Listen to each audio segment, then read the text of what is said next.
दोस्तों नमस्कार। भोजपुरी के अहिरान स्टार कहे जाने वाले युवाओं के दिलों के धड़कन भोजपुरी गायक टुनटुन यादव की धर्मपत्नी जिद्दी अहिरानी के नाम से फेमस मिस पूजा को आप सभी जानते होंगे। दोस्तों पूरे भोजपुरी और पूरे मगही में, पूरे बिहार में जिद्दी अहिरानी के नाम से फेमस जो इंस्टाग्राम पर एकदम वायरल चल रही है। लाखों में करोड़ों में इनके चाहने वाले एकदम पूरे इंस्टाग्राम पर भौकाली मचाते हुए नजर आती है। मिस पूजा जो है आज नए लुक में भाई साहब नजर आई। आप लोग स्क्रीन पर देख पा रहे होंगे किस तरह से पूजा भाभी एकदम नए लुक में दिखाई दे रहे, जिसको लेकर के इनके चाहने वालों की संख्या एकदम लाखों में बढ़ गया है। दोस्तों हाल ही में जो है टुनटुन यादव के छोटे भाई का शादी था और शादी में ही जो है पूजा भाभी ने नए लुक में अपना जो एक फ़ोटो खिंचाया है, फ़ोटो शूट किया है, जिसको लेकर के लाखों करोड़ लोग इनको चाहने लगे हैं।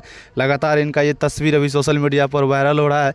तो आप लोग इसी तरह प्यार आशीर्वाद बनाए रखें। दोस्तों अगर आप लोग हमारे चैनल पर नए हैं चैनल को सब्सक्राइब जरूर करें। चलिए मिलते दूसरे अपडेट में, तब तक के लिए धन्यवाद और बाय बाय।